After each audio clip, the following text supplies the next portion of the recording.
everybody. Welcome to the Friday 5 show for Friday, May 1st, 2015. This is episode 003 of our weekly talk about e-commerce and tech. And with us, as usual, is Bart Mroz up in New York City. Hello, everybody. And Justin Nance, way down there in Alabama. Say hello. Hey, guys. And I'm your host, John Suder, coming at you from Philly. So let's get to it. It's May 1st, and what's it, like 40 degrees out there? Yeah, what the hell? Like, seriously. Did you say 80? That's closer. It was 40 here, 48 here. 48 degrees. I think we're at 80 and sunny, pleasant. I knew it. Terrible. Yeah, and the silence that follows. The weird part, in about and 2 the heavy weeks, sigh. it'll be, like, wet. Basically. What? Say that again? I said in about 2 weeks, it's going to be just sweat. There will be no temperature. It's sweat. going to 80, I think, on Tuesday here. But anyway, we sound like a bunch of old ladies complaining about the weather. So let's get to it. First on the list is the Apple Watch. First impression. So you guys got a couple watches up there in the office this week. We did. Got one. Unfortunately, I can't show them because, 2 of them are on vacation. Both watches are actually on vacation. So Yeah. that's always funny. So far, I think Birdie likes it. Kelly's getting used to it, but Birdie really likes it. It absolutely prevents him from, looking at his phone every 2 seconds. He looks at his watch all the time. Right. Yesterday, we went to a to a client, and we did walking directions, which, for Birdie, it's perfect because he gets lost in our office. Did he use Siri for the directions, or how did he get the directions? We typed it in from the phone. You can actually type the sort of the address in your phone and then press it jumps into the watch. So we didn't try the Siri thing. All right. So really, the thing doesn't work without having a phone. That's correct, right? For the most part, actually, there's a few things you can do. So it has Wi-Fi built in, which is kind of cool. Wow. So that if you actually connect it to a Wi-Fi that it's known, it will actually push iMessages out if your phone is nowhere near it. It's kind of cool. It also That's kind of cool. 2 gigs of storage, so you can put music on there. So that if you go running, right, and connect like Bluetooth headphones to it, you don't have to have your phone with it. Because then that's great. So how does the storage work? So how do you get the music onto the watch? Is it? It's a sync like you would do with Spotify. It's a sync. You just sync onto the watch, like a watch playlist or whatever that is. So that's is it a wireless sync, or do you have to plug it in? I think it's the Bluetooth sync basically. Oh, okay. That's neat. So that's kind of cool. So that it makes sense, right? That was like one of my questions. Like, do I have to still take my phone with me if I go running or to the gym or any one of those things? Because that's just dumb, right? Yeah. How was the All right, setup? that's kind of cool. I saw that one video where you guys were doing a setup with the phone and using the camera. What is that all about? Oh, so to pair your watch to it, you basically turn the watch on, and the app on the phone. So the watch does like this swirly thing, whatever, and then you just hover over it. It's like a QR code, but a little more advanced. Yeah, that's it. What is actually on the watch face that the camera sees? Is there any kind of image on there? It's animation. It looks like a globe animation spinning. And the animation is unique to the phone, or what? Unique to that. It's like a QR code basically, but it's an animation thing. Wow. And is it smooth? Like how's the interface? Is it fairly liquid, nice. or is it? It's interesting. Okay. But a lot of it's all over the place. What's the other thing? You can actually do a phone call straight from the watch, which is kind of interesting. Basically, you don't have to do this. It supposedly hears it. I wouldn't do it outside, but you can actually talk to the watch as a phone call. Oh, that's kind of cool. Yeah, I've heard that the only problem with the Siri is you have to be in a pretty quiet place for it to do the. Yeah. So yesterday, my buddy Jesse has one too, and we were just playing with it, and he just could not hear anything. Like we tried to ask Siri a whole bunch of stuff. We happened to be outside, There's nothing. Like literally did not come up with So Jesse's on the other side of the coin. He doesn't like the watch. He was just more of like, what do I use it for? Like he doesn't like really a lot of notifications, and that thing will notify you about everything unless you tell it not. So it starts off the entire stack of notifications, and you've got to pare it down, right? You got to pare it down to what you want, and every single app just came out with every single notification there is, right? So a guy like Bob will want to know everything. A guy like Jesse goes, "Leave me the fuck alone." Pretty much. It's sort of like me. Like, that's why I don't want it. I mean, I look at it as I'll probably borrow Brody's for a week just to see what it is and how it feels before I even decide to do anything with it. But for me, I don't care. Like, I'm fine with it, Yeah. It'd be interesting to see what kind of apps are obviously all the big developers have put out their apps already, but it'd be interesting to see how they change now that this thing is out in the wild. Right. And how, because it's kind of hard, I guess, to do development with screen prototypes. And now that it's in the wild, it'd be interesting to see what type of new apps come out from it. Right. So the other thing was like, I just saw the tweet from Jesse. He paid for a taxi cab in New York with his wrist, which is cool with Apple Pay. That's kind of, it kind of works. Kind of, I mean, so you guys got the bottom end model, right? The base, the aluminum. Brady and Kelly got the sport watches. The what? Yeah. So how does the quality feel on those? Great. They look great. I mean, which one did they get? They got the sports ones, and I think they got the lower. Yeah. So does it feel like too? Because my concern with the aluminum over the stainless steel is that it was going to be too light and feel too cheap, for lack of a better word. No, they look great. Okay. Smaller than I thought. Like I thought they were gonna be humongous, but they're not. They're actually smaller than I thought. Yeah, when I went and tried it on the store, I was really impressed by the fit of the band. I mean, the band is brilliant. I tried on all the different bands, but just the thing of the watch, because once you think about a watch like that, you think it's going to be this heavy thing sitting on your wrist. And you know what? The amount of space it takes on your wrist is no bigger than a normal watch, and it's so sleek. My concern is I would probably bang the crap out of it, so I'm waiting to see what kind of rubber enclosures come out to protect the dial. I think that glass is pretty good, though. I think they're doing a good job with it. I don't know. You know me. I mean, it is new glass on it. But the middle tier model, the one that I was considering when I was considering getting one, is stainless steel and sapphire, which sapphire is pretty much impossible to scratch or chip or anything like that. So if you go mid tier, yeah, and you're gonna have to do something really bad to mess up stainless steel versus the aluminum on the sports watch. So right. And then apparently it does not work with people with tattoos on their wrist. What's up with that? I saw that. The sensors underneath, right? Right. Oh, so the sensors don't work. That's interesting. Oh, I know why. Because it can't determine your heart rate because it's looking at color. Oh, really? It works by color? Right. So what does it think? People with tattoos are dead? Yeah, pretty much. I have to see. I thought it was. I don't know what I thought it was, but I wouldn't have thought it was color. Yeah, so it's kind of the same idea. Yeah. You can take your pulse on the back of like your camera, basically on the phone. It's the same idea. It's looking at the changes in color when it's lit up, basically. Wow. So that's interesting. Yeah, I mean you can do that on your phone, like with an app now too. It's pretty easy. Yeah. Yeah, I hear that the Stagecoach is going to be coming through any day now, and hopefully they'll bring an Apple Watch with them so I can actually hold it. It's gonna be like this big. Oh. It's gonna be the Apple. I've been watching it. Yeah. Yeah.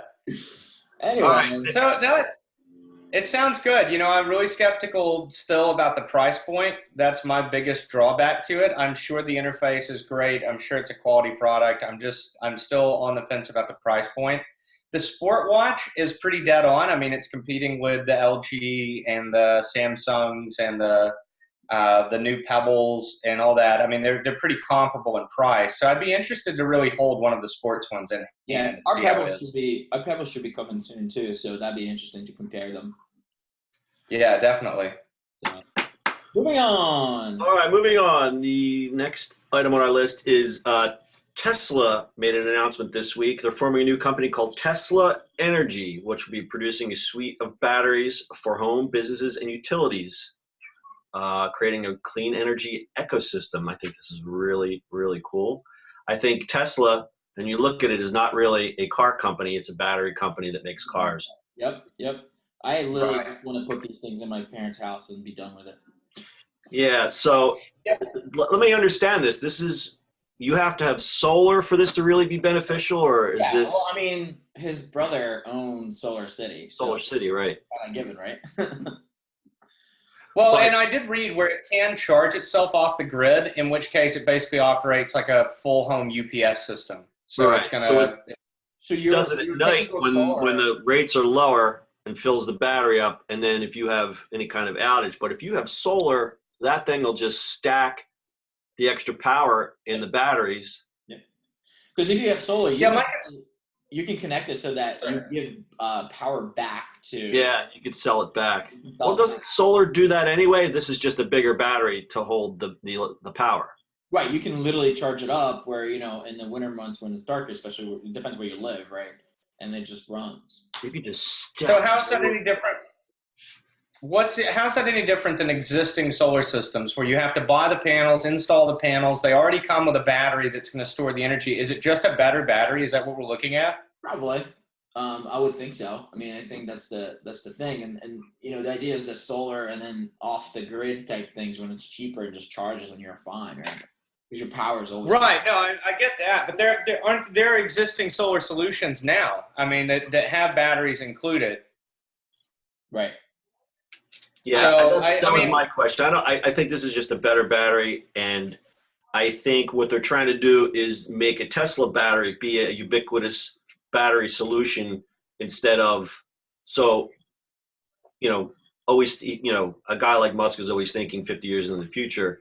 It's every house has swappable batteries in their house instead of you buy a solar solution for your house. I'm sure there's there's probably just some ugly battery system with a lot of cables. He's selling this elegant thing that you can buy 1, 2, 5, 10 for your house or your business. It's becoming a battery solution, not unlike batteries for your car or batteries for your watch or batteries for anything else. Right. Right. The better battery. No, so comparable. So. I love Tesla. I love everything that Elon Musk has done for the most part. Huge fan, kind of a fanboy of that guy and all of his projects. So I would love to see it succeed. My only concern is, I mean, you're talking $3,500 a battery.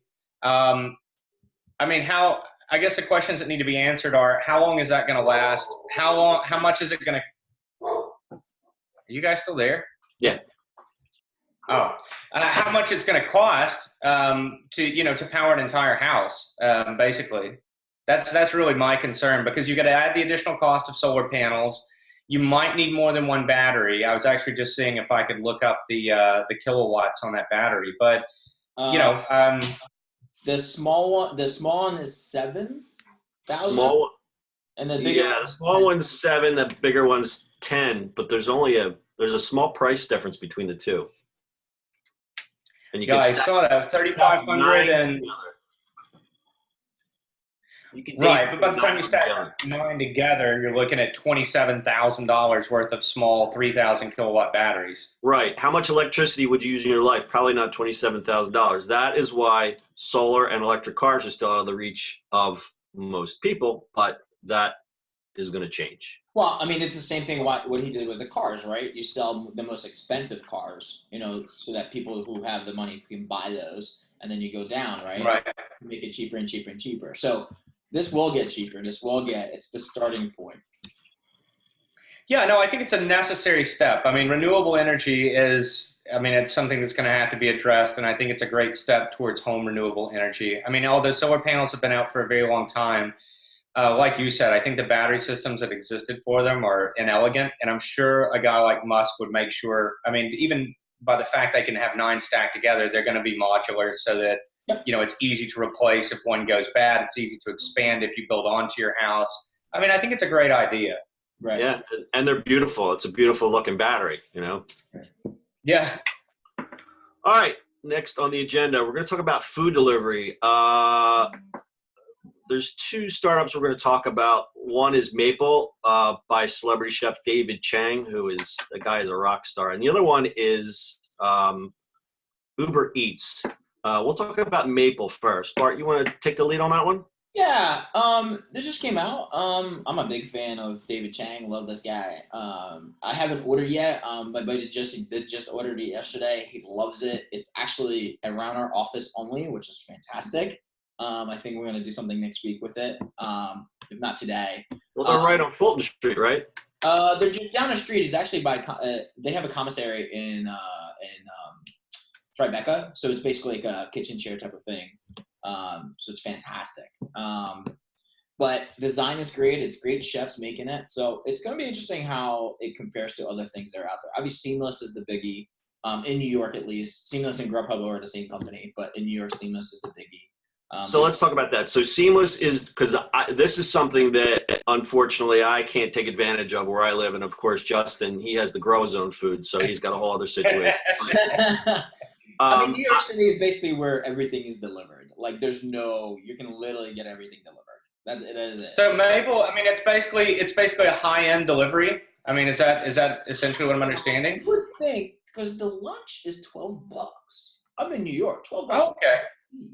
Especially for renowned chefs, they're really good stuff. And if you look at it, the package is awesome. That's the thing that really is that you could get a high quality lunch for $12. Even if I go to like Panera Bread, which is probably the healthiest option around here, and that's not saying a lot, I'll be lucky if I get away with $12. Plus, I got to drive there. Outside of Philly, right? Yeah, exactly. So from the perspective of you guys in New York who can actually take advantage of the service, what's the real difference between going to Maple and going to your local Chinese corner delivery service, apart from the quality of food? Well, New York people are pretty busy. You don't want to, at lunch, like, we go, this is funny. We actually go to lunch, try to go about now, so it's 11:30, between 11:30 and 12, because as soon as we hit 12, forget it. It's done. It's like every place is packed, everyone is done. So getting delivery is something like that's high quality, especially when you're running like ragged all day long, is incredible. Right. Deliver it in 15 minutes, But at the end of the day, it's just another restaurant that delivers food. Truth. But it's all right. But you're looking at it as, a high-end chef delivering food. Well, I think it's the it's quality and price comes together. I mean, I looked at that and I said $12 for lunch and $15 for dinner. You can't beat that anywhere.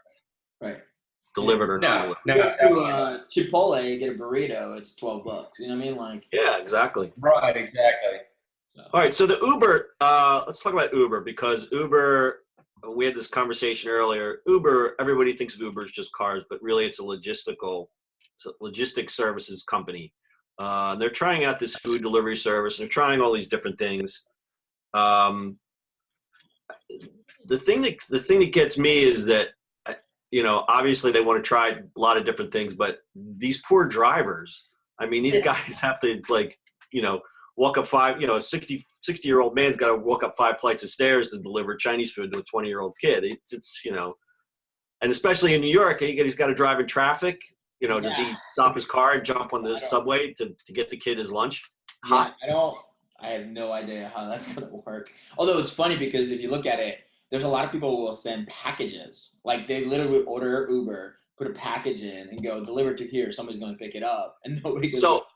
But that's cheaper than a messenger service? Yeah, sometimes it is. Because Uber X in New York is, on most part, about 20% less than actual cab. So let's use you as an example. You're up in the hundreds and you want to send a package down to the financial district. Right.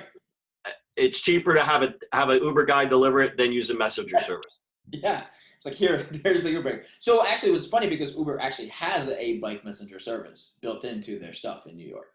Oh, they use bike messengers as well? Yes. So it's Uber Rush. Oh, so maybe these guys are delivering.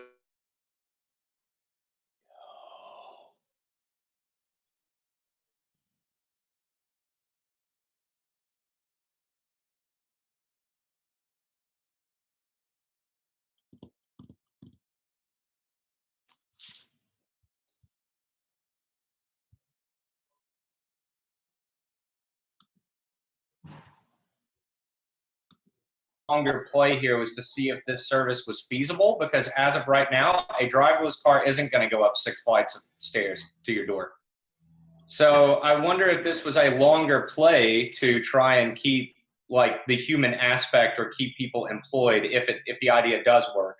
No, that's where the drones come in, Justin. See, the drone is mounted on top of the driverless car, and it takes the bag and it goes and drops it at the window. Yep, goes right in the window. Then you're gonna have like birds flying into it, so you're like hitting the window and it's spilling. Well, the drones are armed, so we don't have to worry about that. Window? Is that what it is? It's very important to get that food there on time. That's right. All right, let's talk about the Facebook API change and what it means for retailers. Oh yeah, so Facebook, as of today, actually, they just changed their API. It's today? Today it started? Yeah, today it started. I think they're just going to roll out overall. So basically, what the old API you can just get in your application when you log in with Facebook, the app or your store could go all the information that's out there that's public. I mean, public as in what you let people just kind of do. What you've opted in for. And so yeah, it's opted in on Facebook itself so that you don't, how many times you look at those things, right? Right. What they changed now. So let's walk that back. So prior to today, when you logged into a retailer site and gave them your Facebook information, they can pull anything basically out. had no idea what you were giving them, but what were you giving them without your knowledge?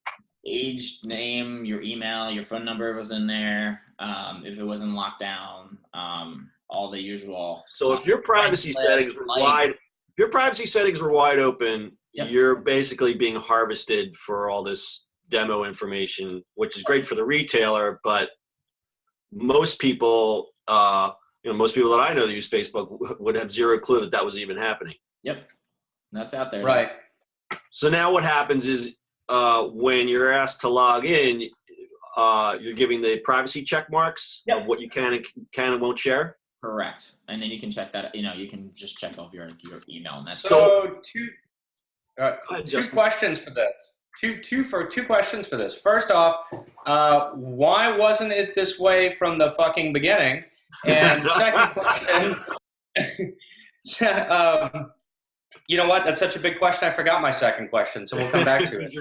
You had your rage face. Because Facebook. I did. That's your answer. Yeah, but eventually that excuse has to run out for them, right? How many times are we going to say, it's just Facebook? That's how they do things. No. It's not just Facebook. It's because Facebook.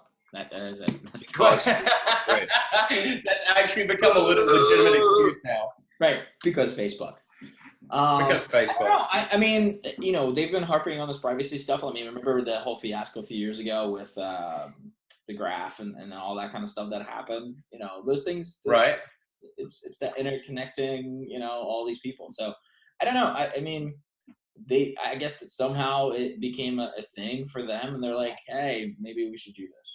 So they're doing it. Remember my second question now. So if we're going to be able to opt in and opt out of what information we provide a retailer, how many retailers do you think will go, well, if you're not going to give us your name and your email, we're not going to let you sign in? Because that's the whole purpose, right? Is you either create an account with them, giving them your name and email and address and so on and so forth, or you use a login like Google or Facebook to get access. So if you deny access to, say, your email address when you log in with Facebook, how many retailers do you think are going to go, well, that's not good enough? Well, I think what they'll do, and I'm taking user path here, is sign in with Facebook. It's easy, one button, one click, or fill this out. Yeah, I mean that's what's going to happen. I mean it doesn't really matter. They just create a longer user registration onboarding process, which will suck because a lot of people just will bail.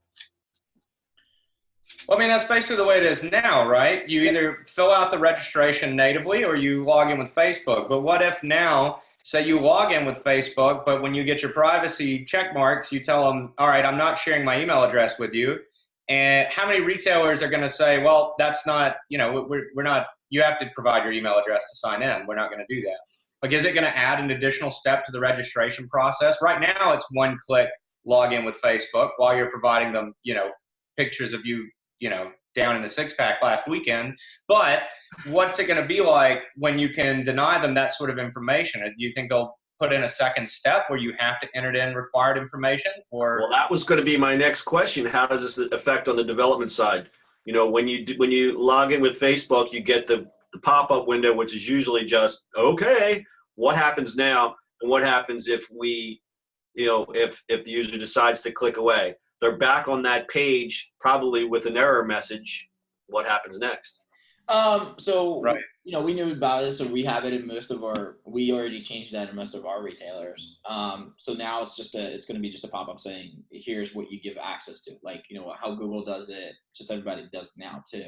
Like, here's the options, right? I believe it's just a check marks that will show up what you're given access to. I think it's just that's the only thing it's happening right now. What happens on the retail side, that's just a big game of marketing. I mean, it's always been that, right? You get access to it, and what's next? Who's going to be next? Who's the Twitter and all that kind of stuff is like, how can you get the most info out there, right, about your customers? Right. That's that's a long game at all times. It changes every few months. The Facebook buffet is closed. The what? The Facebook buffet is closed. True. I just wonder how many retailers are going to be up. Go ahead, Justin. I just wonder how many retailers are going to be upset that they're not going to have access to all of that information anymore. And if they're going to then require a second step when logging in with Facebook, if you don't provide them all the information required. Or it's an opportunity for retailers to go, hey, do step by step. So like when you first log in, that's the login. In a week, you get an email. Hey, here's a coupon code if you fill out your birthday. If that. A lot of retailers are starting to do that. Yeah, right. So they'll have little incentive cards as we go along, right? So you can channel that however you want. I mean, we've done that before. So true. So it's collection of your own data. Like at the end of the day, you try to get as much of your own data out there anyway, right? Right. So. All right. No, it's a good thing at the end of the day for the end user. It's a great thing. Right. But how many users are going to just go be like, oh, I just want to buy it, so let's just sign in, right? Yeah, no, I don't think we'll see that many people denying information. I think that most people are just going to go, yeah, whatever, and click through it. But yeah, I'm guilty of it because you look at that registration, you're like, I fill out these fields or I just click this giant blue button. Right. I don't think it's going to present that much friction to a great percentage of people, but you never know. Hey, Justin, the next product the next story is actually for you. Oh? All right, so Amazon's getting into, as Amazon likes to put its fingers in a lot of different pies, that's what she said. They are doing offering these in-home services. And one we actually discovered this morning. They're now offering in-home goat grazing. So if you've got a lawn or a field that needs a little trim or something, you could hire a goat. I'm looking at the what's the primary type of vegetation on your land? How many acres of land needs to be grazed? When do you need the service? Where do you reside? You have to specify if your land is fenced or unfenced. And then the goat grazers, they'll send a goat out to your property. Well, better than a lawnmower, right? It's natural, and then you get natural fertilizer afterwards, and it's they're even and out, and it's perfect. So do you work directly with the goat and do you 1099 them, or does it go to the? Well, there's the goat temp service you have to deal with. Basically, the goat's a freelancer. He's just 1099. He's whatever. And there we go. So once a pro has met with you to determine if unleashing some friendly goats on your property will help you. Wait. There are goat pros now. Yeah, that's a thing. On. Amazon doesn't hire goat amateurs. Only pros. Goat pros. Oh, man. So can I hire out my goats and then become a goat pro? Is there a goat pro training course I need to go through? Or I think so. I mean, the goats get paid every day. Yeah. Well, what about the liability? What happens if one of my dogs kills the contractor goat? Then what? Is that workplace compensation? Do they collect disability there? There's a goat deposit, but let's look at a guy like you. You'd probably eat the goat. Like you would probably hire the goat than eat the goat. So wouldn't it be like worth your while just to keep the goat? Just to buy it? I mean, how much does it cost to buy a goat versus hiring out a goat pro? I'm not up on my goat futures, but I think it might be cheaper just to buy the goat. I'm not sure. All right, so it's a unique idea. It's innovative. It's a green solution. And believe it or not, I mean, I don't know how much you guys know about goats, but goats are actually really effective at cleaning up lawns. Like, it's surprisingly good at it. I'm just not sure about rent-a-goat. There is actually I think it was like on Shark Tank that they did it. It was literally, I think on Shark Tank they did one too. They were renting. Did anyone invest? I don't even know. The thing I like about money is I like to send it out with his friends and have it come back. I don't see this. I'm out. Yeah. Yeah. So I don't know. I'm on the fence about the whole idea. Actually, literally. Wait. And no pun intended there. No pun intended. I am not kidding you. The business is actually called Rent a Goat. Not Goat Pro, like GoPro? No, it's Rent a Goat. Well, not to laugh at it, but around here we have a problem with Canadian geese, and there's some guys making bank with geese eradication services, and some of them they'll use like border collies and just chase the geese away, or they have decoys or things like that, because the Canadian geese, they go to these office complexes that are nicely landscaped and just chew the fuck out of the lawns. Yeah, holy crap. So 450 goats can eat an acre a day. A what? Yeah, no joke. 450 goats can eat an acre a day. 450 goats? That many goats? That's a lot of goats, man. That's a lot of goats. That's a lot of goats. On Shark Tank made like $200,000 in sales last year. Wow, that's impressive for goats, I guess. Yeah. I would be more concerned with damage to property. Have you ever seen what a goat can actually do? Oh yeah. Like they can vertical to the roof of your car in a jump. Yep. So like how would you mitigate that? Would you put a GoPro on your GoPro to monitor what it's doing?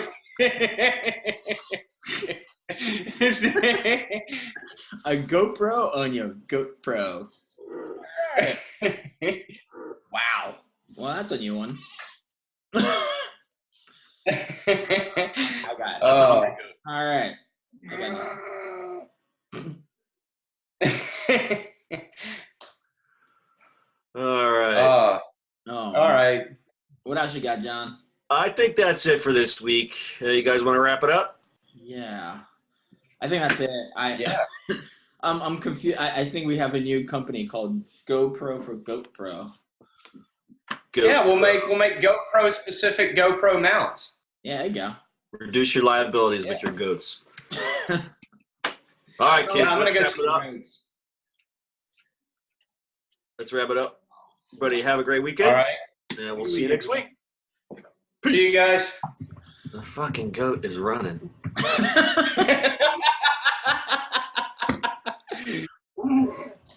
The goat's chasing the truck.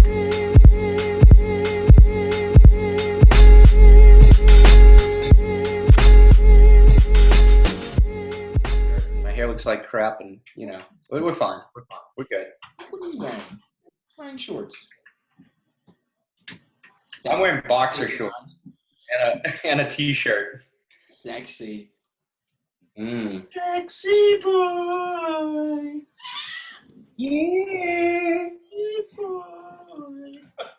Hey, John, we just found our blooper.